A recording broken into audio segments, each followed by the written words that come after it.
с интересна задача дойде клиент да направим сканиране на модел, който ще използват след това за топер на торта за сватба. В случая двама младоженеца, които са прегърнати в поза на танц и нямат 3D модел. Клиента има собствен скенер.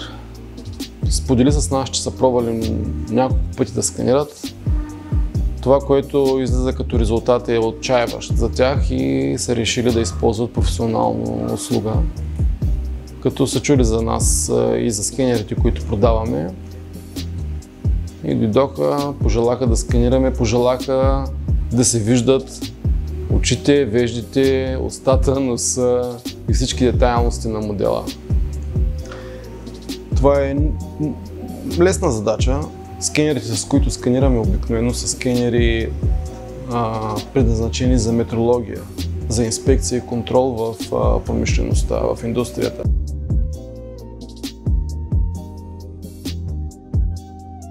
В случая използвахме K-Scan Magic.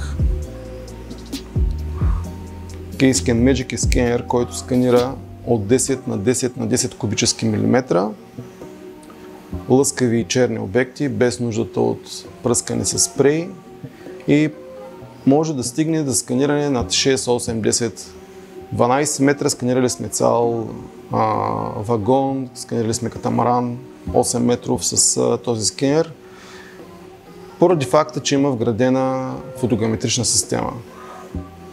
Изключително мощно оръжие, използва се от едни от най-известните компании в света, но и в аерокосмическата индустрия, в автомобилостроението, в транспорта, в инспекцията, контрол на отливки и на много други.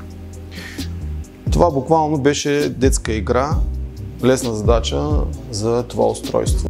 Процесът на сканиране започна с събирането на маркери. Маркерите са точки, които се разпознават от софтуера. Скенера използва сините си LED светлини, за да може да ги освети добре и събира тяхното местоположение, като по този начин създаваме координатна система, по която после скенера ще се ориентира и ще прави същинското сканиране.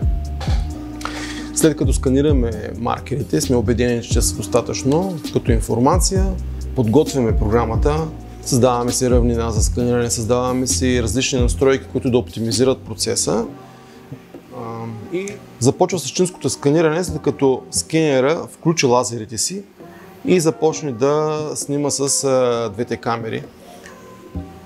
Това всъщност е най-бавната част от сканирането, ако изключим и обработката на файла, той ще бъде направен така, че да бъде за директно 3D принтиране.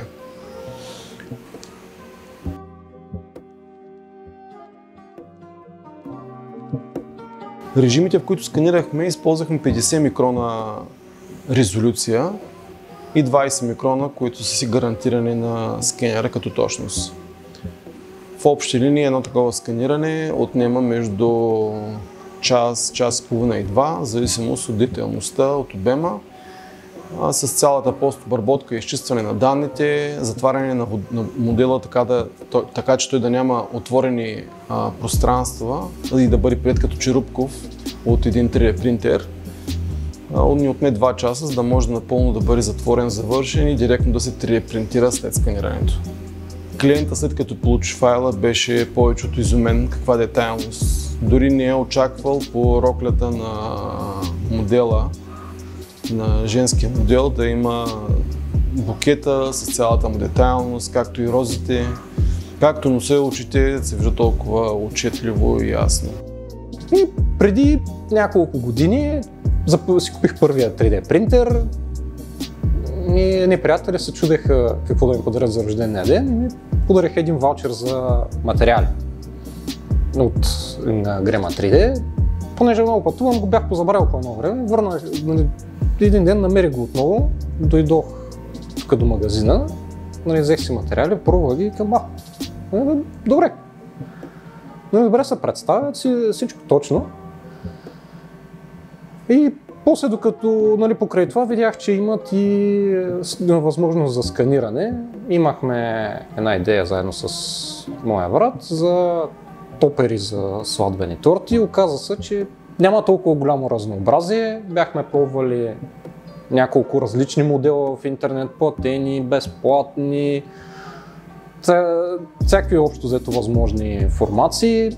Или не се получаваше добре, или в модела имаше някакви дефекти, при принтирането не излиза, няма детайлност, примерно лицата са абсолютно прави, няма никакви черти, все едно гледаш манекени в магазин. Пробвахме включително да си вземем и наш портативен скенер, както всички са гледали филмчета в интернет, вземаш от някой стар Xbox или PlayStation детектора и с малка преработка става уникален скенер.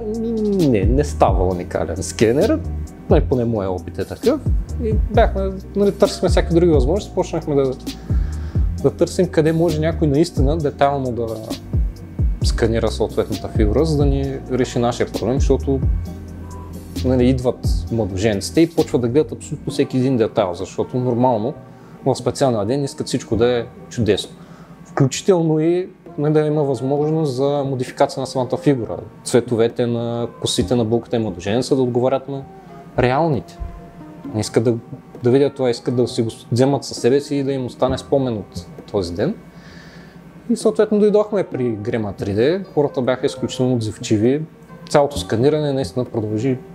Аз честно казвам не очаквах, си мислех, но тук една седмица има, докато с моят досегашен опит с вземане на маркери, с мъчене, с такива екрани, които се поставят отзади и секция, тук ето отиди.